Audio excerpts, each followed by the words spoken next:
শাহরু রমাদান আল্লাযী উনজিলা ফীহিল কুরআন, রমজানের পবিত্র মাসে আমি অবতীর্ণ হয়েছি। সুবহানাল্লাহ।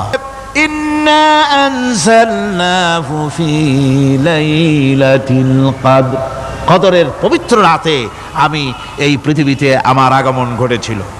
শাহরু রমাদান আল্লাযী উনজিলা ফীহিল কুরআন, সুবহানাল্লাহ বলবেন না?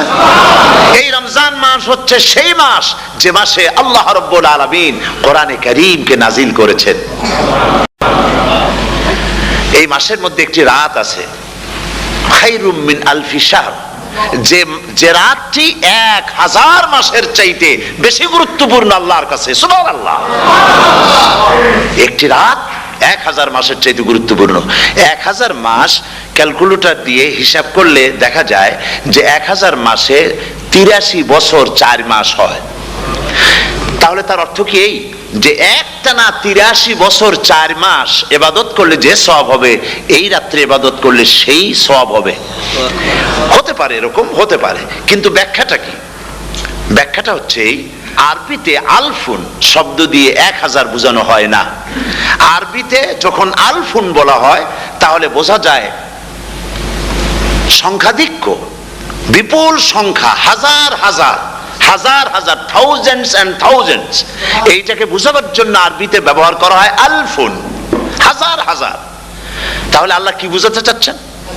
আল্লাহ রাব্বুল আলামিন তিনি আয়াত দ্বারা বুঝাতে চান, এর ব্যাখ্যা হচ্ছে এই পৃথিবীর মানবতার কল্যাণের জন্য, এই পৃথিবীর মানুষের ভালাইয়ের জন্য, মঙ্গলের জন্য হাজার হাজার মাস ধরে এই পৃথিবীর মানুষের যে কল্যাণ হয় নাই, এই রমজান মোবারকে একটা রাত আছে যেই রাতে আল্লাহ রাব্বুল আলামিন মানবতার সেই কল্যাণ করেছেন। সেই কল্যাণ কি দিয়ে করেছেন? শাহরু রমাদান আল্লাযী উনজিলা ফীহিল কোরআন, কোরআন নাজিল করে পৃথিবীর মানুষকে সেই কল্যাণ আল্লাহ দিয়েছেন। সুবহানাল্লাহ। বন্ধুগণ, কোরআন, কোরআন কি নিয়ামত আমাদের কাছে! সেই নিয়ামতকে আমরা চিনলাম না, আমরা বুঝতে পারলাম না কত বড় নিয়ামত আল্লাহ আমাদের দান করেছেন। কোরআন নাজিল হচ্ছে, রাসূল করিম বুখারী শরীফে এসেছে, প্রতি রমজান মোবারকে হযরতে জিবরাইল আসতেন, হুজুরকে বলতেন, হুজুর আপনি তেলাওয়াত করেন, আমি শুনি, যতটুক নাজিল হয়েছে পড়েন। হুজুর পড়তেন, জিবরাইল শুনতেন, আবার জিবরাইল পড়তেন, হুজুর শুনতেন। এমনি করে করে যে বছর হুজুর ইন্তেকাল করবেন, হুজুরের জীবনের শেষ রমজান মোবারকে কোরআন নাজিল পরিপূর্ণ হয়ে গেছে। হযরতে জিবরাইল বলেন, হুজুর কোরআন তো নাজিল তামাম হয়ে গিয়েছে, এবার আপনি পুরা কোরআন পড়ে আমারে শোনান। হযরতে রাসূল পুরাটা পড়ে 30 পারা পড়ে শোনায় দিলেন, জিবরাইল শুনলেন। এবার জিবরাইল বলেন, হুজুর আমি তেলাওয়াত করতেছি, আপনি শোনেন। হযরতে জিবরাইল 30 পারা পড়লেন, হুজুর শুনলেন। আবার হযরত জিবরাইল বলেন, হুজুর আবার আপনি পড়েন। হুজুর পড়লেন, জিবরাইল শুনলেন, আবার জিবরাইল পড়লেন, হুজুর শুনলেন। তার মানে হলো হুজুর যে বছর ইন্তেকাল করলেন, ওই বছরের রমজান মোবারকে হযরত জিবরাইল 2 বার পড়েছেন, হুজুর শুনেছেন, আর হুজুর 2 বার পড়েছেন, জিবরাইল শুনেছেন, যাতে করে একটা জের জবর, একটা আয়াত, একটা সেমিকোলন যেন বাদ না পড়ে যায়।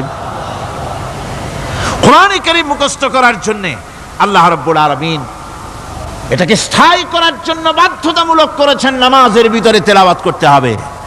মানুষ নামাজের মধ্যে তেলাওয়াত করে, সওয়াবের জন্য সকালে পড়ে, বিকালে পড়ে, অর্থ সহকারে বুঝে পড়ে, রাত্রে পড়ে, দিনে পড়ে। পৃথিবীতে এমন একটা মুহূর্ত নাই যখন কোরআনে কারীম তেলাওয়াত হয় না। জোরে কোন সুবহানাল্লাহ। মানুষ এটাকে তেলাওয়াত করতেছে, মুখস্থ করতেছে। এই কোরআন শরীফের ভিতরে রয়েছে সব কিছু। এর মধ্যে রয়েছে ইতিহাস, এর মধ্যে আছে বিজ্ঞান, এর ভিতরে রয়েছে দর্শন, ভূতত্ত্ব, উদ্ভিদতত্ত্ব, নৃতত্ত্ব, খতত্ত্ব, জ্যোতির্বিজ্ঞান। এর ভিতরে রয়েছে মানুষের পারিবারিক নীতি, সামাজিক নীতি, চুক্তি নীতি, বন্ধি নীতি, যুদ্ধ নীতি, মানুষের যা প্রয়োজন সব কিছু এ কোরআনে কারীমের মধ্যে আল্লাহ পাক সন্নিবেশিত করে দিয়েছেন। জোরে কোন সুবহানাল্লাহি ওয়া বিহামদিহি। আমার ভাইয়েরা, কোরআন এর পরিচয়ের কথা বলতেছিলাম। আল্লাহ পাক কি কোরআন আমাদের শিখালেন, কোন কোরআন আমাদের শিখিয়েছেন, সেই কোরআনের পরিচিতি আপনাদের সামনে আমি তুলে ধরতেছি।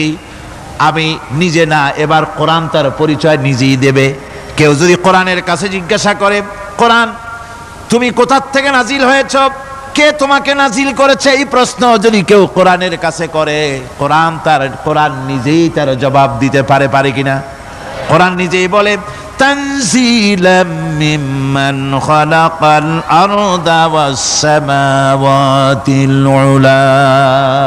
এই কোরআন নাজিল করেছেন তিনি, যিনি ওই সুউচ্চ আকাশ আর জমিনকে যিনি সৃষ্টি করেছেন, সেই আল্লাহ আমারে নাজিল করেছেন। কোরআনের কাছে কেউ যদি প্রশ্ন করে, ও কোরআন, এই পৃথিবীতে নাজিল হওয়ার আগে তুমি কোথায় ছিলে, কেউ যদি প্রশ্ন করে, কোরআনে কারীম নিজে নিজের পরিচয় শোনায়, আমি কোথায় ছিলাম শোনো, বাল হুয়া কুরআনুম মাজিদুন ফি লাউহিম মাহফুজ। বরং এই কিতাব অতীব মর্যাদা সম্পন্ন সুরক্ষিত ফলকে লিপিবদ্ধ ছিল, আমি ছিলাম লোহে মাহফুজে, সেখান থেকে এসেছি। যদি কেউ প্রশ্ন করে, কোরআন কি কোরআন, তুমি কার উপরে অবতীর্ণ হয়েছ, জবাব কোরআন নিজেই দেয়, ওয়া আমিনু বিমা নুজিলা আলা মুহাম্মাদ ওয়া হুয়াল হাক্কু মির রাব্বিহিম। ঈমান আনো সেই জিনিসের উপরে যেটা মুহাম্মদ সাল্লাল্লাহু আলাইহি ওয়াসাল্লামের উপর অবতীর্ণ হয়েছে। আবার অন্য আয়াতেও জবাব পাওয়া যায়, তাবারাকাল্লাযী নাযালাল ফুরকানা আলা আবদিহি লিয়াকুনা লিল আলামিনা নাযীরা। অতীব বরকতপূর্ণ মহান সত্তা সেই আল্লাহ রাব্বুল আলামিন, যিনি তার বান্দার পরে ফুরকান অবতীর্ণ করেছেন। সুবহানাল্লাহি বিহামদি। কোরআনের নাম আমি বলেছিলাম শুধু কোরআন নয়, অনেক নাম আছে। কোরআনের আরেক নাম ফুরকান। কোরআনের আরেক নাম কি? আল ফারকু বাইনাল হাক্কি ওয়াল বাতিল। কোরআন হচ্ছে সেই মহাসত্য যা মিথ্যা এবং সত্যের মধ্যে পার্থক্য সূচিত করে, মঙ্গল এবং অমঙ্গলের মধ্যে পার্থক্য সৃষ্টি করে, যা সত্য এবং মিথ্যার মধ্যে তাফরিকা সৃষ্টি করে, সত্যকে মানুষকে বুঝিয়ে দেয়। তার নাম হচ্ছে ফুরকান। এবার যদি প্রশ্ন করা হয়, ও কোরআন, বুঝলাম তুমি লোহে মাহফুজে ছিলে, বুঝলাম তুমি নবীজির উপরে নাজিল হয়েছো, এবার বলো তুমি কোন মাসে নাজিল হয়েছো, তুমি তো আসছিলা প্রথম, কোন মাসে নাজিল হয়েছো? এ প্রশ্ন যদি কেউ করে, কোরআন তার জবাবে বলবে, শাহরু রমাদানাল্লাযী উনজিলা ফীহিল কুরআন। রমজানের পবিত্র মাসে আমি অবতীর্ণ হয়েছি। সুবহানাল্লাহ। যদি প্রশ্ন করা হয়, রমজানে তো আসছো, কিন্তু প্রথম নাজিল হয়েছিল কোন সময়, ওটা কি দিন ছিল না রাত ছিল? কোরআন তার জবাবে বলে, ইন্না আনজালনাহু ফি লাইলাতিল কদর। কদরের পবিত্র রাতে আমি এই পৃথিবীতে আমার আগমন ঘটেছিল। যদি প্রশ্ন করা হয়, বুঝলাম সবই, কেন নাজিল হয়েছে তুমি, এই পৃথিবীতে তোমার আসার উদ্দেশ্য কি, মূল কাজটা কি, এই প্রশ্ন যদি করা হয়, কোরআনে কারীম তার জবাবে বলে, শোনো কেন এসেছি, লিতুখরিজান নাসা মিনাজ যুলুমাতি ইলান নূর। আমার মিশন হচ্ছে গোটা বিশ্ব মানবতাকে পঞ্জীভূত জমাট বাঁধা অন্ধকারের ভেতর থেকে টেনে বের করে আলোর সন্ধান দিতে, আলোর দিকে আনার জন্য আমি কোরআন নাজিল হয়েছি। গোটা পৃথিবীর মানুষ আছে অন্ধকারের ভিতরে। কিসের মধ্যে? অন্ধকার কি? অন্ধকার হচ্ছে পুঁজিবাদ, অন্ধকার সমাজতন্ত্র, অন্ধকার ধর্ম নিরপেক্ষতাবাদ, অন্ধকার জাতীয়তাবাদ। মানুষের তৈরি করা যত মতবাদ সব কি? জোরে কোন, সবগুলি কি? অন্ধকার। আজকে আসার সময় দেখলাম দেওয়ালে লেখা, সমাজতন্ত্র আমরা প্রতিষ্ঠা করে ছাড়ব। চিন্তা করলাম, যারা লিখছেন তারা কি পাগল না ছাগল? কি আশ্চর্য কথা! যেই মতবাদ পৃথিবীর মাটি থেকে যে দেশে জন্মগ্রহণ করেছে, এই মতবাদ সেই দেশের লোকেরা ঝাঁটা মেরে তাদের দেশ থেকে বিদায় করে দিল, তাদের কাছ থেকে কোদাল হাতি বিদায় করে দিল, পতাকা ছিন্ন ভিন্ন করে জুতার তলে পিঠ শেষ করে দিল। লেনিন মার্ক্সের তৈরি করা শত সহস্র বিলিয়ন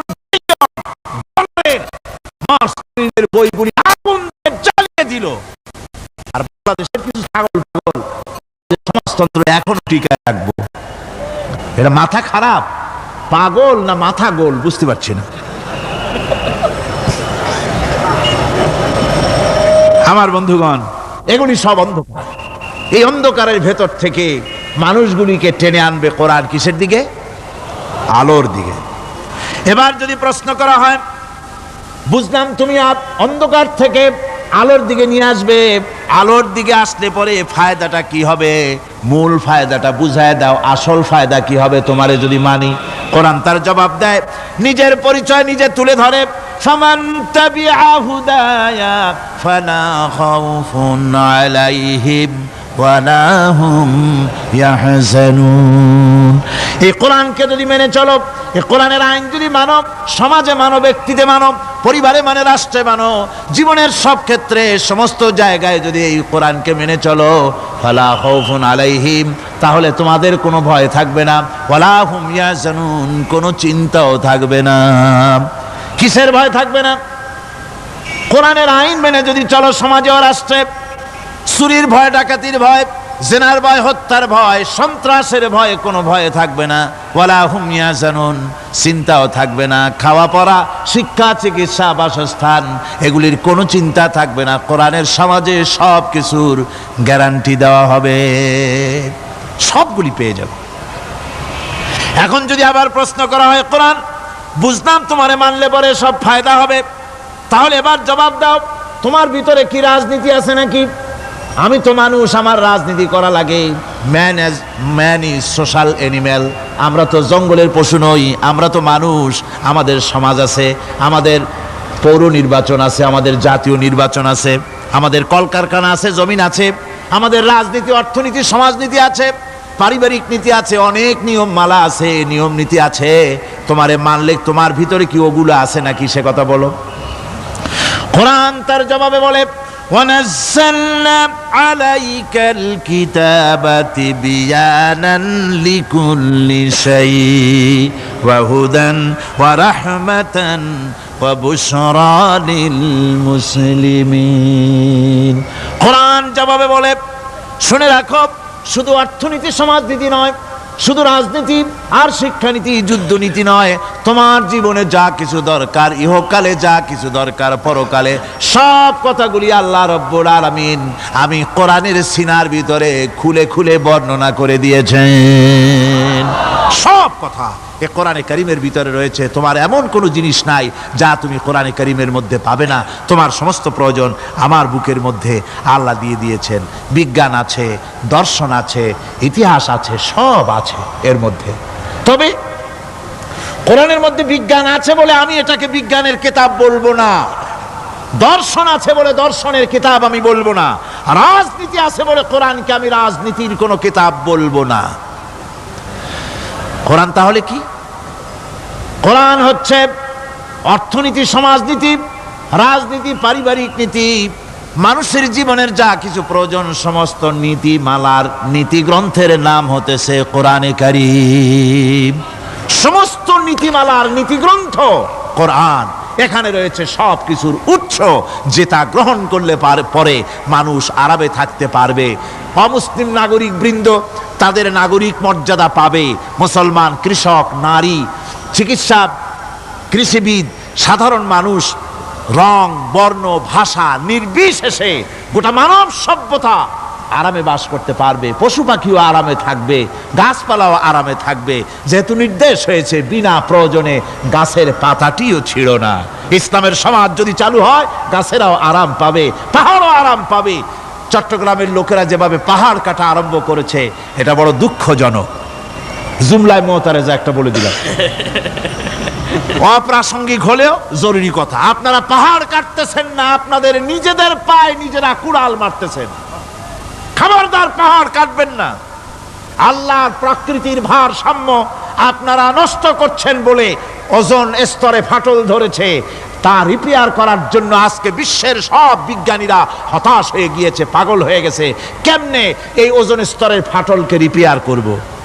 ওজোন স্তরটা কি? ওজোন স্তর হচ্ছে, সুবহানাল্লাহ, আল্লাহর যে কত দয়া। সূর্য, সেই সূর্যের রয়েছে আলট্রা ভায়োলেট রে, যাকে বাংলায় বলা হয় অতি বেগুনি রশ্মি। যে রশ্মিটা সৃষ্টি জগতে যদি আসে আর তা যদি কোনো প্রাণীর শরীরকে টাচ করে, তাহলে সমস্ত প্রাণী ক্যান্সার হয়ে, এক্সিমা হয়ে, বিখাউজ হয়ে, অ্যাজমা হয়ে সমস্ত প্রাণী মরে যাবে, কেউ বাঁচবে না।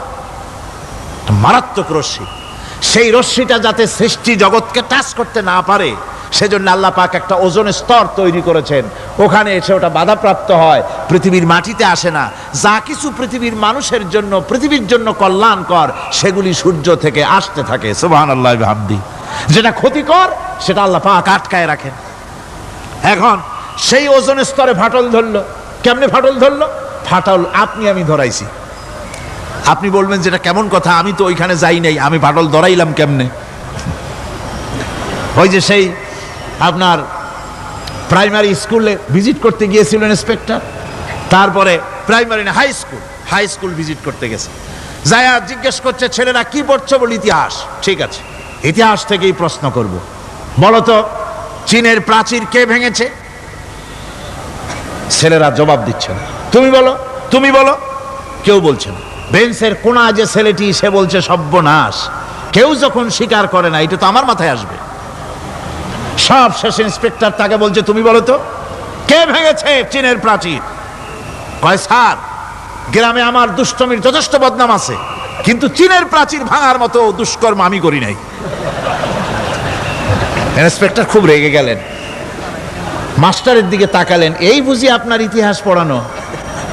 মাস্টার ইন্সপেক্টরের বিরক্তি ভরা মুখ দেখে বলছেন স্যার রাগ করবেন না, এসব ছাত্র তো আমার, ওদের অবস্থা তো আমি জানি, আপনি আসছেন ঢাকা থেকে, আপনি জানবেন কি? আমি হলপ করে বলতে পারি আমার ক্লাসের কোন ছাত্র চীনের প্রাচীর ভাঙে নাই। ইন্সপেক্টর রাগ হইয়া চলে গেছে হেডমাস্টারের রুমে, যায় বলছে যে আমি আপনার স্কুলের গ্রান্টকে আমি নাকচ করে দেব, মঞ্জুরি আমি ক্যান্সেল করে দেব। কেন? এই অবস্থা। হেডমাস্টার বলছে স্যার রাগ করবেন না, আপনার জন্য কিছু টাকা পয়সাও রাখছি হাদিয়া, বড় একটা চর্বিযুক্ত খাসিও জবাহ করা হয়েছে, পুকুর থেকে রুই মাছ তোলা হয়েছে। তারপরেও আমার ছাত্ররা, টিচাররা বলার পরেও যদি আপনার সন্দেহ হয়ে থাকে যে আমার ছাত্ররাই ভাঙছে, তো ওই আপনি অসন্তুষ্ট হবেন না, রাগ করবেন না স্যার, ওই প্রাচীর ভাঙতে যা খরচ লাগে আমি কিছু খরচ দেবো, তো আপনি রাগ করেন না। এখন চিন্তা করেন, স্কুলের ছাত্র থেকে শুরু করে হেডমাস্টার পর্যন্ত জ্ঞানের বহর। তো বলতেছিলাম আপনি আমি ওজন স্তরে ফাটল ধরিয়েছি, তার অর্থ এই নয় যে আপনারা গিয়ে ওখানে কুড়াল মারিয়ে ওটারে ভাঙছেন। তাহলে ওটা কি হয়েছে? কোরআনে কারিমে রব্বুল আলামিন বলেন ওয়ামা আসাবাকুম মিন মুসিবাতিন ফাবিমা কাসাবাত আইদিকুম ওয়া ইয়াফু আন কাসীর। যত বিপদ তোমাদের উপর আরোপিত হয়, সমস্ত বিপদ তোমাদের দুই হাতের কামাই করা। কে বলছেন? আল্লাহ পাক। ওজন স্তরে ফাটল ধরেছে, এটা বিপদ, বিশ্বের সমস্ত মানব সভ্যতা সৃষ্টি জগতের জন্য বিপদ। এই বিপদের জন্য দায়ী পৃথিবীর মানুষ। কিরকম? সেটা হচ্ছে গাড়ির পেছন থেকে যে কালো ধোঁয়া বের হয়, কল কারখানার চিমনি থেকে যে কালো ধোঁয়া বের হয়, এই কালো ধোঁয়াগুলি, তারপরে সমস্ত কেমিক্যাল উইপেন সেগুলি যে টেস্ট করা হয়, তার রিয়াকশন ইত্যাদি, এই কালো ধোঁয়া এবং সমস্ত মারণাস্ত্রগুলি এক্সপেরিমেন্ট করার সমস্ত এই রিয়াকশনগুলি সবগুলি গিয়ে ওই ওজন স্তরে ফাটল ধরিয়ে দিয়েছে। আস্তে করে পাতলা হয়ে এটা ফেটে গিয়েছে, অতি বেগুনি রশ্মি আসা শুরু করেছে। এটাকে বন্ধ করার জন্য বিজ্ঞানীরা আজ মরিয়া হয়ে গিয়েছে। ইনশাআল্লাহ আল্লাহ পাক তার বিজ্ঞানীদের মানুষের মাথায় বুদ্ধি এনে দিবেন, রিপেয়ারও হয়ে যাবে ইনশাআল্লাহ। সবাই বলেন ইনশাআল্লাহ। তাহলে বললাম কেন এ কথাটা? এই জন্য বললাম যে কোরআনে কারীমের মধ্যে আল্লাহ রাব্বুল আলামিন সব কথা বলে দিয়েছেন, কোনো কথা বাদ রাখেন নাই। পাহাড়গুলি ভেঙে আমরা ক্ষতি করতেছি, গাছগুলি কেটে আমরা ক্ষতি করতেছি, প্রকৃতির ভারসাম্য নষ্ট করে দিচ্ছি, ফলে সমুদ্রের পানি স্ফীত হচ্ছে, ভূমিকম্প বাড়তেছে, ঘূর্ণিঝড় হচ্ছে, টর্নেডো হচ্ছে, পৃথিবী বিধ্বস্ত হয়ে যাচ্ছে, ক্লাইমেটের পরিবর্তন আসছে। আজকে পৌষ মাস, এটা কি মাস? কত তারিখ? দেখেন বাংলা ভাষাকে কত মহব্বত করি। যদি বলি আজকে ডিসেম্বরের কত তারিখ, গড়গড় করে মুখস্থ হয়ে যাবে। বাংলারে খুব ভালোবাসি, মাস্টার তারিখ বলতে পারলাম না, দুঃখিত। এই হলো আমাদের ভালোবাসা। আজকে পৌষ মাসের অর্ধেকও শেষ হয়ে যাচ্ছে, অথচ মনে হচ্ছে শীত যেন তার শ্বশুর বাড়ি বেড়াতে গেছে। এই যে অবস্থা, এই অবস্থা শুধু বাংলাদেশে নয়, গোটা পৃথিবীতে ক্লাইমেটের একটা বিরাট পরিবর্তন আসতেছে, একটা বড় রকমের পরিবর্তন আসতেছে। এর কারণ হচ্ছে এই পৃথিবীর মানুষেরা নিজেরাই প্রকৃতির ভারসাম্যকে নষ্ট করে দিয়েছে। এই ভারসাম্য নষ্ট হওয়ার কারণে আবহাওয়ার পরিবর্তন হচ্ছে, সামুদ্রিক জলোচ্ছ্বাস বাড়তেছে, ভূমিকম্প, আগ্নেয়গিরি ইত্যাদি হচ্ছে এবং পৃথিবীর মানুষ বিধ্বস্ত হচ্ছে। বলতেছিলাম এই কোরআনে কারীমের মধ্যে আল্লাহ পাক সব কথা বলে রেখেছেন। যদি জানতাম, বুঝতাম, তাহলে এই অবস্থার সৃষ্টি হতো না। এটা বিজ্ঞানের বই নয়, রাজনীতির বই নয়, সমাজনীতির বই নয়, বরং সমস্ত নীতিমালার উচ্চ, জ্ঞানের উচ্চ হচ্ছে আল কোরআন। জ্ঞানের উচ্চ কি? আরো জোরে বলেন, জ্ঞানের উচ্চ কি? আল কোরআন। পবিত্র কোরআনে এমন এমন ঘটনা আল্লাহ পাক বলেছেন যা ষষ্ঠ শতাব্দীর দুনিয়া এ সম্পর্কে কিছুই জানতো না। অবশ্য কিছু কিছু ঘটনা ইহুদিদের কিতাবে অতিরঞ্জিত আকার এবং বিকৃত অবস্থায় এসেছে, কিন্তু কোরআনে কারীম দুনিয়ার মানুষকে আদম সৃষ্টি, নূহের বন্যা, তারপরে মুসা আলাইহিস সালাম ফেরাউনের ঘটনা, ইব্রাহিম আলাইহিস সালামের নমরুদের ঘটনা এবং ইউসুফ আলাইহিস সালামের কাহিনী সবগুলিকে সুন্দর করে কোরআন শরীফ উপস্থাপনা করেছে রাসূলের মাধ্যমে, যা পৃথিবীর ইতিহাসে কেউ জানতো না। সেগুলি আল্লাহ পাক জানাইছেন কিভাবে?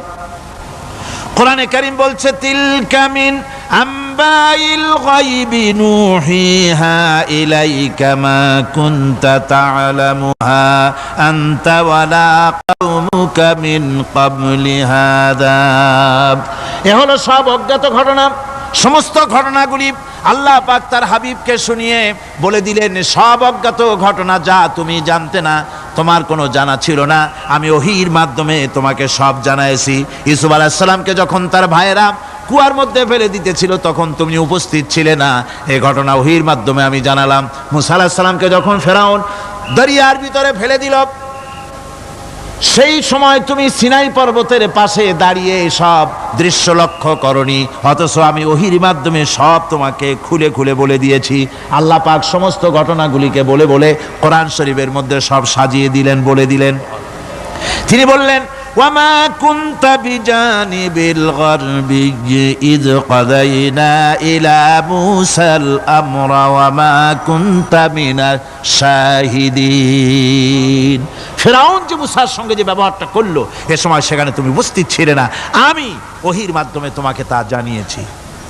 কাযালিকা নাকুসসু আলাইকা মিন আনবাই মা ক্বাদ সাবাকা ওয়া ক্বাদ আতাইনাকা মিন লাদুন্না যিকরা। আল্লাহ পাক বলেন, এভাবে আমি আপনার কাছে অতীত ঘটনাবলী ওহীর মাধ্যমে নিখুঁতভাবে আপনার সামনে সব বলে দিয়েছি। আমার ভাইয়েরা, এই বিশ্বলোকে ঊর্ধ্ব লোক সম্পর্কে নির্ভুল তথ্য বর্ণনা আল্লাহ পাক করে দিয়েছেন কোরআনের মাধ্যমে। 1665 খ্রিস্টাব্দে স্যার আইজাক নিউটন তিনি আবিষ্কার করলেন মাধ্যাকর্ষণ শক্তিকে। এই মাধ্যাকর্ষণ শক্তি, ল অফ গ্র্যাভিটেশন, এ সম্পর্কে মানুষের এই থেকে কিছু জানলো, কিন্তু আজ থেকে 1400 বছর আগে আল্লাহ রাব্বুল আলামিন তার উম্মি নবী, যিনি কোনো বিজ্ঞানাগারে লেখাপড়া করেন নাই, কোনো সায়েন্স রিসার্চ করেননি, যিনি কোনো কলেজ ইউনিভার্সিটিতে পড়াশোনা করেননি, তার মাধ্যমে জানিয়েছেন মাধ্যাকর্ষণ শক্তির কথা। কোরআন বলছে, ইন্নাল্লাহা ইউমসিকুস সামাওয়াতি ওয়াল আরদা আন তাজুলা। এই পৃথিবী এবং সমস্ত গ্রহ উপগ্রহকে আল্লাহ পাক বলছেন, আমি এমন এক শক্তি দিয়েছি যে শক্তির মাধ্যমে একটা আরেকটাকে আকর্ষণ করে রাখছে। এই পৃথিবীতে মাধ্যাকর্ষণ শক্তি শুধু পৃথিবীর নাই, সূর্যের আছে, মঙ্গলের আছে, নেপচুনের আছে, ইউরেনাসের আছে, বৃহস্পতির আছে। প্রত্যেকটি গ্রহের আলাদা আলাদা মাধ্যাকর্ষণ শক্তি আছে, আর এই শক্তির বলে একটা আরেকটাকে টেনে ধরছে যাতে করে বিচ্ছিন্ন হয়ে না যায়, যাতে করে ধ্বংসপ্রাপ্ত না হয়। এগুলি আল্লাহ পাক এই তথ্যগুলি কোরআনে কারীমের মধ্যে বলেছেন। ফলে মরিস বুকাইলির মতো লোক, যিনি ফরাসি দার্শনিক, তিনি বলেছেন দুনিয়ার সমস্ত বিজ্ঞানীদের থিওরি হচ্ছে এই যে বিজ্ঞানের কোনো থিওরি ফাইনাল নয়। আজ একটা হচ্ছে, কাল সেটাকে পরিবর্তন করে নতুন আর এক থিওরি আসতেছে। কিন্তু কোরআনে কারীমের মধ্যে আমি, কে বলতেছেন এ কথা? না না না, মরিস বুকাইলি বলছেন, কোরআন শরীফের ভিতরে আমি যে বিজ্ঞানের তথ্য পেয়েছি, থিওরি পেয়েছি, তার কোনো পরিবর্তন আজও হয় নাই, ভবিষ্যতেও হওয়ার কোনো সম্ভাবনা নাই। মরিস বুকাইলি মনে করেছিলেন বেদ আর বাইবেলে যেমন ভুল আছে, কোরআন শরীফে ওই রকম ভুল আছে, নাউজুবিল্লাহ। সেই জন্য তিনি আরবি শিখলেন কোরআন বোঝার জন্য, ভুল ধরার জন্য। কোরআন শিখলেন কি জন্যে? ভুল ধরার জন্য। আর এমন শেখা শিখছেন, ওই আরবি শিক্ষা মানে আমাদের দেশের লোকদের মতো আনাকুম জানাকুম শেখে নাই, ভালো করেই শিখছে, ভালো করেই মুখস্থ করেছেন, তার ভালো করে আরবি শিখেছেন, তারপরে কোরআন শরীফ পড়েছেন, তারপরে তিনি এ কোরআন পড়ে তেলাওয়াত করে বুঝে এরপরে তিনি বই লিখেছেন দি Bible, the Quran and science. এই বইয়ের মধ্যে তিনি পরিষ্কার লিখেছেন, কোরআন পড়লাম, এর ভিতরে একটা নক্তা দেওয়ার, একটা কলমের ফোঁটা দেওয়ার জায়গা কারো নাই। কোরআন নিঃসন্দেহে মহান স্রষ্টা আল্লাহ রাব্বুল আলামিনের মানুষের বানানো কিতাব, এটা হতে পারে না। সুতরাং কোরআন শরীফের মধ্যে আল্লাহ পাক সব কথা বলে দিয়েছেন। বিজ্ঞানের সাথে কিন্তু কোরআনের সংঘর্ষ নাই। অনেকে মনে করে যে বিজ্ঞান আর কোরআন এর মধ্যে বিরাট সংঘর্ষ। না, বিরাট সংঘর্ষ নয়, দুই একটা পয়েন্টে সংঘর্ষ থাকতে পারে। অধিকাংশ ব্যাপারই বিজ্ঞান, আমি মনে করি বিজ্ঞানের আবিষ্কার যত বাড়বে কোরআন বোঝা মানুষের জন্য তত সহজ হবে। এটা আমার ধারণা, এটা আমার ধারণা। বিজ্ঞানের সাথে দুই একটা পয়েন্টের উপরে সংঘর্ষ আছে, যেমন চন্দ্র এবং সূর্য সম্পর্কে, সৌরজগৎ সম্পর্কে Copernicus, Kepler, Galileo, Newton, Einstein মহাশূন্য সম্পর্কে যে সব বক্তব্য রেখেছেন, সেসব বক্তব্যের সাথে কোরআন শরীফের কিছুটা বৈপরীত্য রয়েছে। যেমন কেউ বলেছেন সূর্য ঘোরে, পৃথিবী স্থির, কেউ বলে সূর্যের চতুর্দিকে পৃথিবী ঘোরে, কেউ কয় চন্দ্র ঘোরে, কেউ কয় আমরা কি আর বসে থাকি, আমরাও ঘুরি। কিন্তু আসলে ঘোরেটাকে কে ঘোরে, এ ফয়সালা কে দেবে? কে দিবে বলুন তো? হ্যাঁ, ঠিক বলেছেন, আল্লাহই দিবেন, কারণ এগুলি সৃষ্টি করেছেন কে? এবার শুনুন, এই বিতর্কের মীমাংসা আল্লাহ পাক করছেন কোরআনে কারিমে বহু আগে। গ্যালিলিও, কেপলার, কোপারনিকাস এদের বলার অনেক আগে বিশ্বনবী জনাবে মুহাম্মদ রাসূলুল্লাহ সাল্লাল্লাহু আলাইহি ওয়াসাল্লাম তিনি বলে দিয়েছেন, আল্লাহর কথা তিনি বলেছেন, লাশ-শামসু ইয়ামবাগি লাহা আন তুদরিকাল কামারা ওয়ালাল লাইলু সাবিকুন নাহার ওয়া কুল্লুন ফি ফালাকিন ইয়াসবাহুন। প্রবল জ্ঞানী হইবে যাহারা, আপন মনেতে বুঝিবে তাহারা, রাত্রি পারে না আগে যাইবার দিনের স্থান করি অধিকার। চন্দ্র বাজে না সূর্যের গায়েতে, সূর্য পারে না চন্দ্রকে ধরিতে। যার যে স্থান বহাল রাখিয়া ভ্রমণ করিছে খোদাকে ডরিয়া। আল্লাহ রাব্বুল আলামিনকে ভয় করে সব ঘুরছে, চাঁদও ঘোরে, সূর্য ঘোরে, মঙ্গল ঘোরে, ইউরেনাস ঘোরে, বৃহস্পতি ঘোরে, পৃথিবীও ঘোরে। সব ঘুরছে তো ঘুরছেই, বন বন করে ঘুরছে একটা নির্দিষ্ট কক্ষপথে, আপন আপন কক্ষপথে ঘুরছে, যার ফলে অ্যাক্সিডেন্ট হয় না। সুবহানাল্লাহ, জোরে বলেন সুবহানাল্লাহ। নির্ধারিত কক্ষে ঘুরছে, নির্ধারিত কক্ষে ঘুরছে। এর কক্ষগুলি আল্লাহ পাক ঠিক করে দিয়েছেন, সেই কক্ষে ঘুরতেছে, একে অপরের পথ অতিক্রম করতেছে না। আবার ওই মহাশূন্যের ভেতরে রয়েছে black hole. Black hole, black hole কি? ব্ল্যাক হোল হচ্ছে একটা বিরাট অন্ধকার গহ্বর, একটা মৃত্যুকূপ। এত বড় বিরাট ব্ল্যাক হোল মহাশূন্যে আছে, বিজ্ঞানীরা হয়রান হয়ে গেছে। তার এত বড় শক্তি, সে শুধু তারা খায় না, কোন তারকা ঘুরতে ঘুরতে যদি তার কাছে এসে যায় তারাকে খেয়ে ফেলে। কোন আলো যদি কাছে আসে, আলো শুষে নিতে নিতে আলো যার থেকে এসেছে সেটাকেও শেষ করে ফেলে। এ ধরনের একটা দারুণ আকর্ষণী শক্তি তার মধ্যে আল্লাহ সৃষ্টি করেছেন। একটা ব্ল্যাক হোল আছে মহাশূন্যের ভিতরে।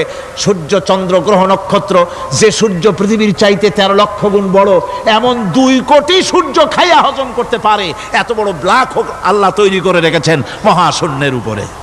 রয়েছে মিল্কি ওয়ে, রয়েছে গ্যালাক্সি, অন্তত 10,000 কোটি, 10 সহস্র কোটি তারকা দিয়ে সমৃদ্ধ গ্যালাক্সি মিল্কি ওয়ে, যেটা অন্ধকার রাত্রে, তারকা সজ্জিত রাতে উত্তর দক্ষিণ দিকে টানা একটা পথের মতো দেখা যায়।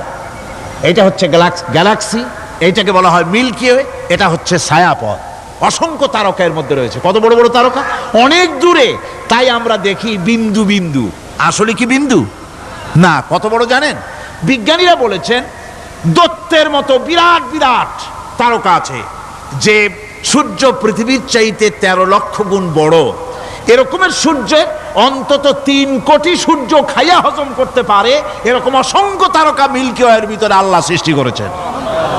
সুবহানাল্লাহ বিহামদিহি, সুবহানাল্লাহ। আর মানুষ লাফায়, 4 আঙ্গুল মানুষ খালি লাফ দেয়, মোষ কতগুলো রাখিয়া। কোন আনন্দে লাফাও, কি শক্তি তোমার! মহাশূন্যের তুলনায় এই পৃথিবীর অবস্থান কি জানেন? এই জন্য যত বেশি পড়াশোনা করবেন মাথা নত হয়ে যাবে। কমিউনিস্ট হয় ছাগলেরা, বুদ্ধিমান কোনোদিন কমিউনিস্ট হয় না। কারা কমিউনিস্ট হয়? ছাগলগুলি, যাদের আকল নাই, যাদের জ্ঞান নাই, বুদ্ধি নাই, ওরাই কমিউনিস্ট হয়। কোন চিন্তাবিদ, কোন বিজ্ঞানী কমিউনিস্ট হয় না। মাথা নত হয়ে যায়, আল্লাহর এই সৃষ্টি দেখে পাগল হয়ে যায়। নিঃসন্দেহে আল্লাহ আছেন, নইলে পরে এগুলি হয় কি করে? আমি চিন্তা করে পাই না কমিউনিস্ট হয় কেমনে, কতখানি পাগল হইলে হয়। ছোট্ট একটা রুমাল দেখলে মনে করি কোন তাঁতি এটারে বানাইছে, একটা এই কি জানি কয় মাইক দেখলে মনে করি কেউ এটাকে বানাইছে, টেবিল দেখলে মনে করি কেউ বানাইছে, ফ্রিজ দেখলে মনে করি বানাইছে কেউ, একটা সুই দেখলে মনে করি কেউ এটাকে বানাইছে। আর এই বিশাল পৃথিবী, ওই বিশাল আকাশ, কমিউনিস্টরা কয় এমনি এমনি হইছে। কয় বোতল খায় দৈনিক আল্লাহই জানে। আমার বন্ধুগণ, মাথা নত হয়ে আসবে চিন্তা করলে কি বিশাল সৃষ্টি আল্লাহ পাকের। এই ছায়াপথ, এই গ্যালাক্সি, এর তুলনায় পৃথিবীর অবস্থান কোথায়? পৃথিবীর অবস্থানটা হচ্ছে, আমার হাতে এটি একটি কলম, এই কলমটা কাগজের উপরে আমি যদি এই নিপটা রাখি, কাগজের ভিতরে নিপে যতটুকুন জায়গা টাচ করবে, মহাশূন্য গ্যালাক্সি মিল্কি ওয়ে, আল্লাহর ওই মহাশূন্যের তুলনায় পৃথিবীর অবস্থান একটা কলমের নিপে যতটুকুন জায়গা নেয় এর থেকে বেশি নয়। এই যদি হয় পৃথিবী, তাহলে সেই পৃথিবীর মানুষ আপনি কতটুকুন? সলিমুদ্দি বসিরুদ্দি খালি লাফায়।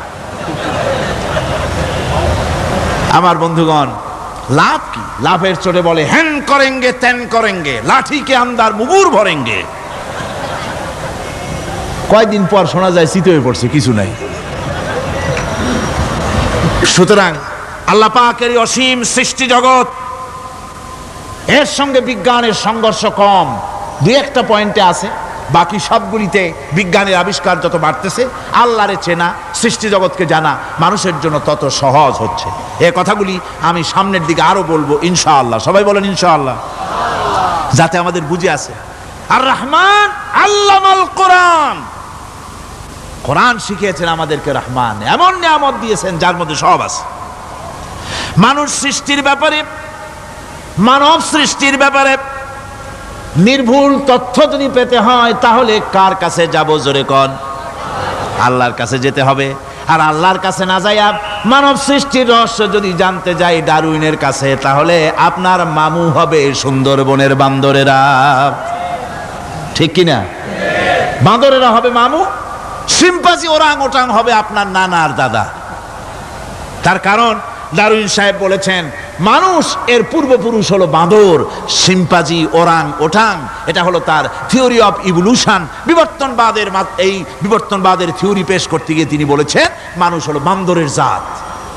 আরে বেটা, তুই বান্দরের জাত।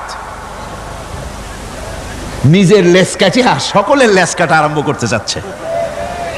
কি পাগলের পাগল, মানুষ হয়েছে বান্দরের জাত। আশ্চর্য কথা। কেমনে কইলে? তো বললো যে সিম্পাজি দেখছে, তো সে সিম্পাজি দেখে তার মনে হয়েছে যে মানুষ ওইরকমই তো দেখা যায়, তো মানুষ বুঝি বান্দর থেকেই আসছে। আমি বলি, পৃথিবীতে এমন পাগল আমি কোনোদিন দেখিও নাই, শুনিও নাই যে কোনো পাগল পাবদা মাছ দেখে বলেছে যে এটা হচ্ছে বোয়াল মাছের পূর্বপুরুষ। টাকি মাছ দেখে কোনো ছাগলেও বলেছে আজ পর্যন্ত যেটা হলো শোল মাছের পূর্বপুরুষ। পুঁটি খাইতে খাইতে আস্তে আস্তে বিরাট শোলে পরিণত হয়ে গেছে, কোনো পাগলেও বলেনি। আচ্ছা, মেনে নিলাম ডারউইন সাহেবের থিওরি, মেনে নিলাম 1 সেকেন্ডের জন্য যে বান্দর থেকেই মানুষ হয়েছে। এখনো তো বানর প্রজাতি আছে না? শেষ হয়ে গেছে? আছে কি না? তাহলে সুন্দরবনে যান, যে দেখুন কোন বাঁদর কি এ পর্যন্ত দেখা গেছে যে কোমর পর্যন্ত মানুষের মতো হয়ে গেছে? আর একটু দুধ আর পনির আর একটু এই শুটকি মাছ লোটটা ফিশ খাওয়াইলে আর কদিনের মধ্যে এই বান্দরটা মানুষ হয়ে যাবে? হয়েছে এরকম? বাঁদরের 12 আনা মানুষ হয়ে গেছে, 14 আনা মানুষ হয়ে গেছে, আর অল্প একটু বাকি। এরকম দেখা গেছে কোথাও? দেখা যায়নি। এগুলি পাগলামি কথা, পাগলামি কথা। মানুষ বানর থেকে আসেনি, মানুষ ওরাং ওটাং থেকে আসেনি, মানুষ সিম্পাজি থেকে আসেনি। মানুষ এসছে কোত্থেকে? এটা জানতে হলে এ নির্মূল তথ্য জানার জন্য আসতে হবে কোরআনের কাছে। কার কাছে?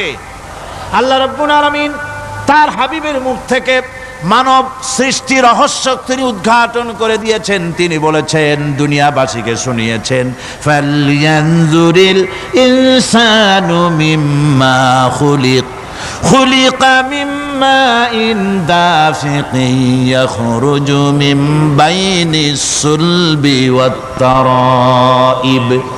আল্লাহ পাক বলেন, মানুষ কি তার সৃষ্টি রহস্য দেখে না? কেমনে তাকে আমি সৃষ্টি করেছি?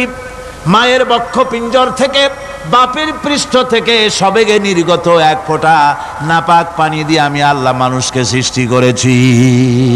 বান্দর থেকে নয়, ওরাংওটাং থেকে নয়, সিম্পাজি থেকে নয়। মানুষের অরিজিন মানুষ। আদম থেকে তোমরা জন্মগ্রহণ করেছো, আদম এসেছে মাটি থেকে, তোমরা এসেছো আদম থেকে। সুবহানাল্লাহি ওয়া বিহামদি। এটাই হলো মানব সৃষ্টি রহস্যের কথা আল্লাহ পাক বলে দিয়েছেন। অন্যত্র আল্লাহ বলেন, ইন্না খালাকনাকুম মিন তুরাবিন সুম্মা মিন নুতফাতিন সুম্মা মিন আলাকাতিন সুম্মা মিন মুদগাহ। নিষ্প্রাণ মাটি থেকে তোমার উৎপত্তি হয়েছে, আর এই নিষ্প্রাণ মাটি দিয়ে তোমাকে তৈরি করা হয়েছে।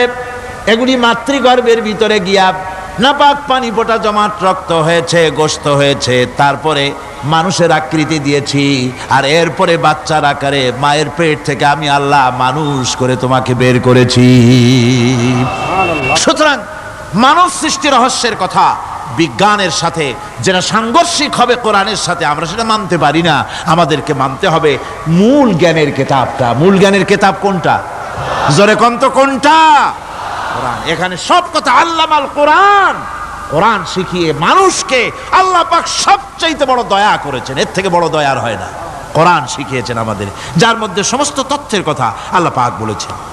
The universe and doctor Einstein বইয়ের ভিতরে লেখা হয়েছে যে একদিন এমন হবে যখন ধীরে ধীরে সূর্য তার আলো হারিয়ে ফেলবে, চন্দ্র নিষ্প্রভ হয়ে যাবে, আর পৃথিবী আস্তে আস্তে তার গতি হারিয়ে ফেলবে।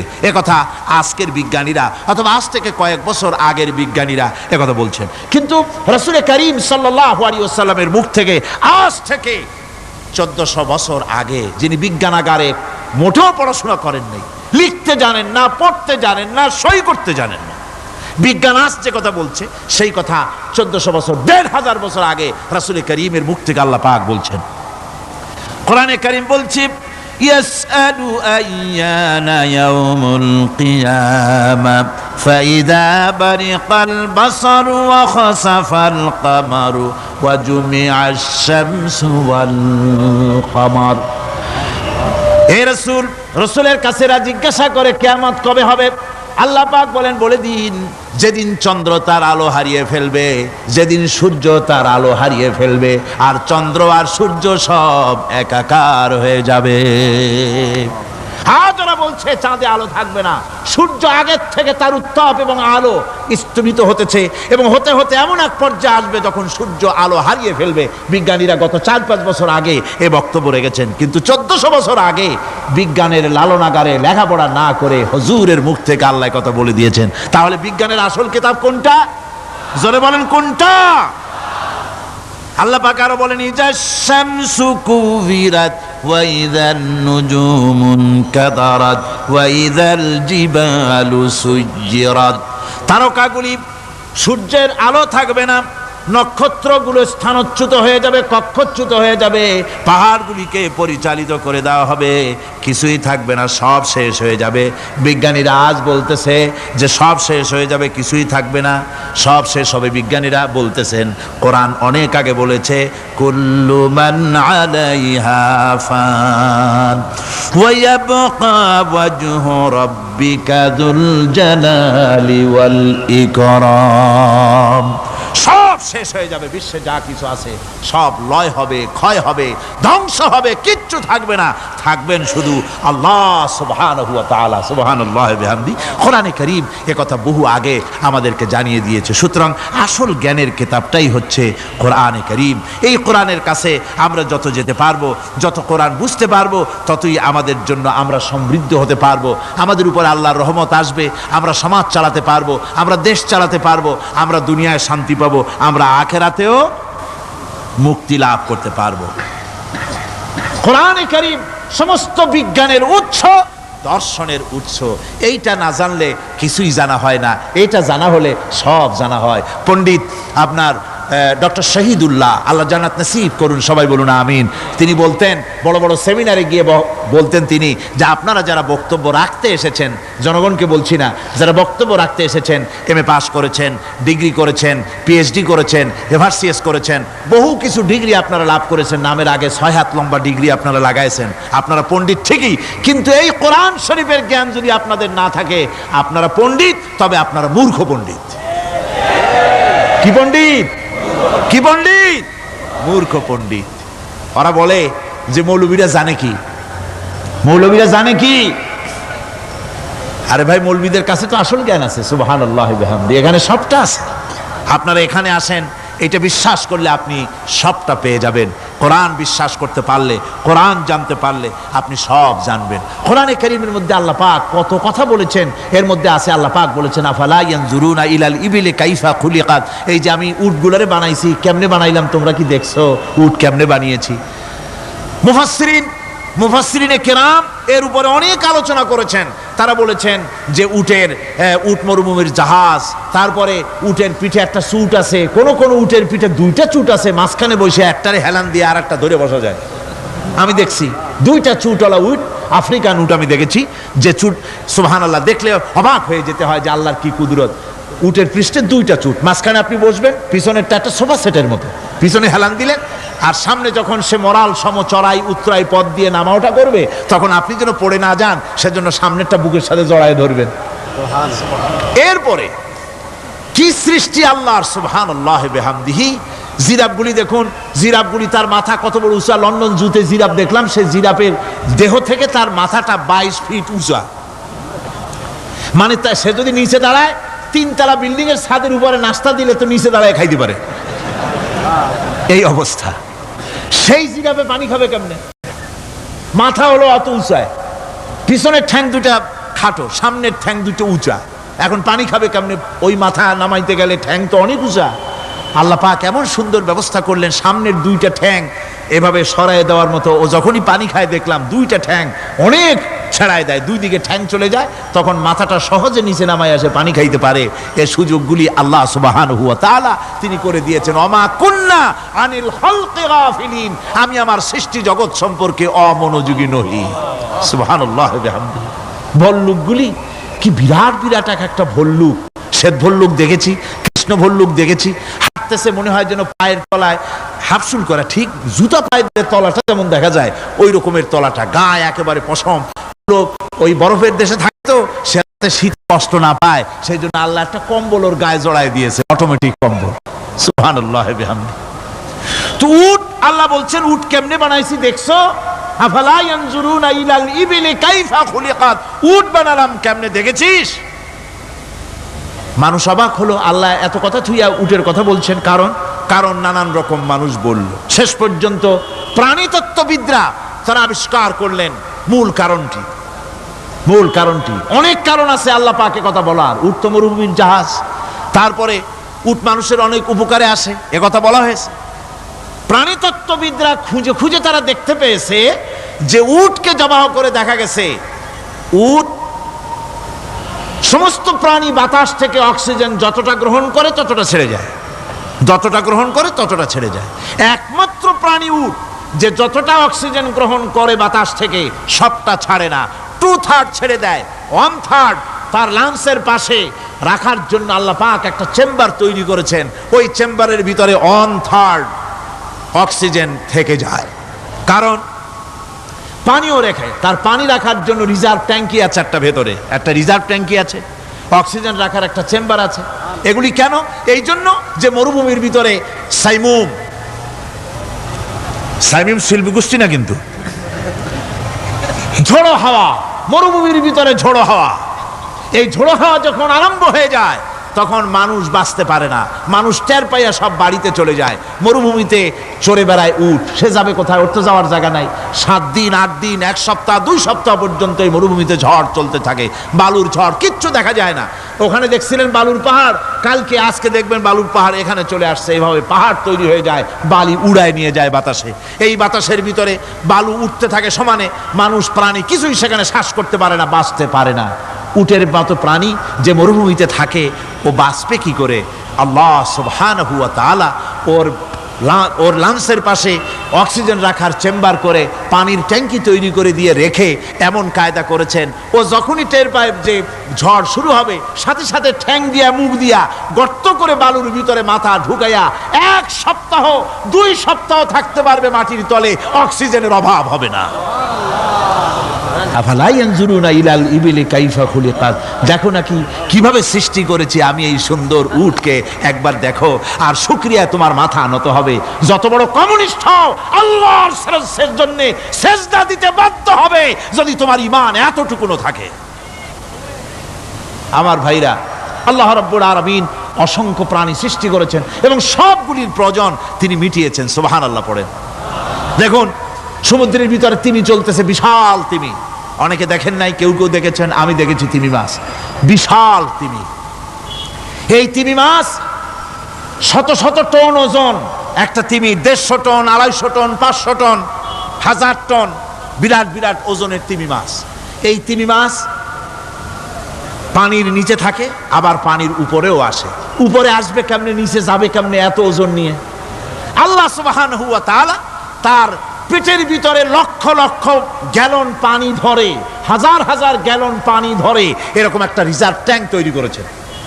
ও যখন ডুবতে চায় তখন পিঠের উপর থেকে ডালাটা উন্মুক্ত করে দেয়, গলগল করে সমুদ্রের পানি পেটের মধ্যে ঢুকতে থাকে। পানিতে ভরে গেল, শরীরের ওয়েট দারুণভাবে ওয়েট ক্যারি করলো, তখন সে আস্তে করে সমুদ্রের তলায় ডুবে গেল। আবার যখন সে শ্বাস প্রশ্বাসের জন্য, অক্সিজেনের জন্য সমুদ্রের উপরে উঠতে চায়, তখন ডালাটা খুলে দিয়ে পাম্প দেয় নিজের শরীরে। পাম্প দিলে পরে তার ভিতর থেকে রক্ষিত পানির ফোর্স এত উঁচা হয়, অন্তত 10 মাইল দূর থেকে সেই পানির ফোয়ারা দেখা যায়। তিমি মাছের এই অবস্থা দেখে মানুষ তৈরি করেছে সাবমেরিন।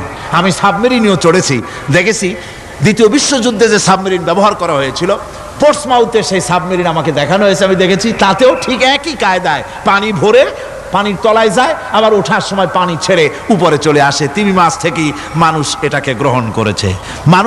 মানুষের শিক্ষার জন্য অগণিত প্রাণী আল্লাহ সৃষ্টি করেছেন বিজ্ঞানের সাথে, তাই কোরআনের সংঘর্ষ নাই।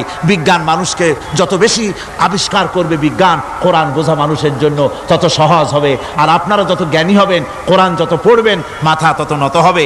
তুলা গাছের ফল যত পাকে তত গাছ কি হয়, ডালগুলো কি হয়, উপরে উঠে যায়। বোঝেন না কেন? তুলা গাছ নাই আপনাদের দেশে? তুলারে কি কয় চট্টগ্রামে? তুলা গাছরে কি কয়? তুলা গাছ। তুলা গাছের ফল যত পাকে তত গাছের ডাল কি হয়, যখন কাঁচা থাকে তখন নিচে থাকে, ডাল ঝুঁকে পড়ে, আর পাকলে পরে উপরে উঠে যায়। আর আম গাছের ফল যত পাকে তত ডাল কোথায় যায়? নিচে যায়। যারা মানুষের তৈরি করা এই সমস্ত জ্ঞানে যারা সমৃদ্ধ হয়, তারা ওই তুলা গাছের মতো আস্তে করে যতই জ্ঞানে বৃদ্ধ হয় ততই ডাল উপরের দিকে যায়, জ্ঞান তত হালকা হয়। আর কোরআন আমের মতো, কাঁঠালের মতো, মানুষের উপকারী এমন এক ফলের মতো, যত পাকে যত পড়ে, জ্ঞান যত সমৃদ্ধ হয় ততই আল্লাহর সামনে মাথা নত হয়ে যায়। মানুষের কাছে জ্ঞান খুবই সংক্ষিপ্ত জ্ঞান মানুষের কাছে। অমা উতিতুম মিনাল ইলমি ইল্লা কালিলা, খুব সামান্যতম জ্ঞানই তোমাদেরকে দেওয়া হয়েছে, বেশি জ্ঞান আমাদের কাছে নাই। সবচাইতে বড় জ্ঞানের উৎস আল্লাহ সুবহানাহু ওয়া তাআলা, জ্ঞানের উৎস হচ্ছে কোরআনে হাকিম। সেই কোরআন থেকে আল্লাহ পাক দয়া করে আমাদেরকে কোরআন শিখিয়েছেন। জোরে কোন সুবহানাল্লাহি বিহামদিহি। এই কোরআনের সব কথা আল্লাহ আর রহমান আল্লামাল কোরআন, আল্লাহর সবচাইতে বড় দয়া আমাদেরকে কোরআন শিখিয়েছেন। জোরে কোন সুবহানাল্লাহ। সেই কোরআনের মর্যাদা, সেই কোরআনের শিক্ষা, সেই কোরআন দিয়ে আমাদের কি ফায়দা ইত্যাদি কথা আমি ধীরে ধীরে আপনাদের সামনে আলোচনা করব ইনশাআল্লাহুল আজিজ। সবাই বলেন আমিন। আমার ভাইরা, এই আলোচনা থেকে কেউ মাহরুম হবেন না, এই আলোচনা থেকে কেউ মাহরুম হবেন না। একজনে গতকাল বলেছিলাম 3 জনকে যদি দাওয়াত দিয়ে আনেন তাহলে ফায়দাটা কি জানেন? আপনার দাওয়াতে একটা ভাই যদি অতিরিক্ত আসেন এ মাহফিলের মধ্যে ওয়াজ শোনার জন্য, কোরআন শুনলেন, কোরআনের দিকে আকৃষ্ট হলেন, নামাজি হলেন, দিনদার হলেন, পরেজগার হলেন, আপনি মরে যাবেন, কিয়ামত পর্যন্ত এই সব আল্লাহ পাক আপনার আমলনামায় লিখে দিবেন। জোরে বলেন আমিন, আরো জোরে বলেন আমিন। আল্লাহুম্মা আমিন। ربنا ظلمنا أنفسنا وإن لم تغفر لنا وترحمنا لنكونن من الخاسرين ربنا لا تزغ قلوبنا بعد إذ هديتنا وهب لنا من لدنك رحمة إنك أنت الوهاب ربنا العالمين। হাজার হাজার মুসলমান নরনারী দীর্ঘক্ষণ ধরে তোমার কোরআনের কথা শুনেছি, মেহেরবানি করে সওয়াবটুকু রাসূল করিম সাল্লাল্লাহু আলাইহি সাল্লামের রূহ মুবারকে পৌঁছে দাও।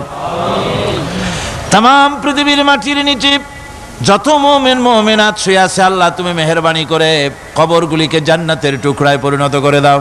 আমাদের মা বাপ যাদের দুনিয়া থেকে বিদায় হয়ে গেছে আল্লাহ দয়া করে তাদেরকে জান্নাতবাসী করে নিও। রব্বিরহামহুমা কামা রব্বায়ানি সগীরা রব্বিরহামহুমা কামা রব্বায়ানি সগীরা। হায় আল্লাহ তাআলা এই মাহফিলের আয়োজন যারা করেছেন ইসলামী সমাজ কল্যাণ পরিষদকে তুমি মঞ্জুর করে নিও আল্লাহ রাব্বুল আলামিন। तमाम পৃথিবীর বুকে মুসলমানেরা যত জায়গায় বিপদে আছে, মুসিবতে আছে, আল্লাহ তুমি দয়া করে মেহেরবানি করে বিপদগ্রস্ত মুসলমানদের হামি ও নাসির হয়ে যাও রব্বুল আলামিন। এই মাহফিল আরো 3 দিন এখানে হবে বলে আমাদের প্রোগ্রাম রয়েছে আল্লাহ, বাকি 3 দিন তোমার কুদরতি নিজাম দিয়ে তুমি এটাকে পরিচালিত করে দিও আল্লাহ রব্বুল আলামিন। এই মাহফিল যারা আয়োজন করেছেন এবছর দারুণভাবে ঋণগ্রস্ত হয়ে তারা এই মাহফিলের ব্যবস্থা করেছেন, আল্লাহ তুমি দয়া করে তাদের ঋণ পরিশোধ করার মতো তৌফিক দিয়ে দিও। তোমার বান্দাদের দিল তাদের দিকে মাইল করে দিও রব্বুল আলামিন। এই মাহফিলের যিনি মুরব্বী হযরত মাওলানা শামসুদ্দিন সাহেবের জন্য গতকাল দোয়া করেছি, আজও করছি, গত বছরও করেছি। তোমার কাছে আমরা কাঁদতেই থাকবো, দোয়া করতেই থাকবো, যেহেতু তোমার দরজা ছাড়া আর বান্দার কোনো দরওয়াজা নাই রব্বুল আলামিন। তুমি মেহেরবানি করে আমাদের এই ভাইকে দয়া করে চক্ষুষ্মান করে দাও, তার দৃষ্টি শক্তি দয়া করে তুমি ফিরিয়ে দাও রব্বুল আলামিন। তুমি তোমার বান্দাদের দোয়া তোমার দরবারে মঞ্জুর করে নাও। মা বোনেরা কষ্ট করে প্রতিদিন আসেন, হায় আল্লাহ মা বোনদেরকেও হেদায়েত নসিব করে দাও, মা বোনদের যাতায়াত আসান করে দাও, আর তাদেরকে তোমার দিন বুঝে দিনের রাস্তায় চলার তৌফিক দিয়ে দিও। রব্বানা তাকাব্বাল মিন্না ইন্নাকা আনতাস সামিউল আলিম ওয়া তুব আলাইনা ইন্নাকা আনতাত তাওয়াবুর রহিম। সুবহান রাব্বিকা রাব্বিল ইজ্জাতি আম্মা ইয়াসিফুন ওয়া সালামুন আলাল মুরসালিন আলহামদুলিল্লাহি রাব্বিল আলামিন। বিহাক্কি লা ইলাহা ইল্লাল্লাহু মুহাম্মাদুর রাসূলুল্লাহ। আসসালামু আলাইকুম ওয়া রাহমাতুল্লাহ।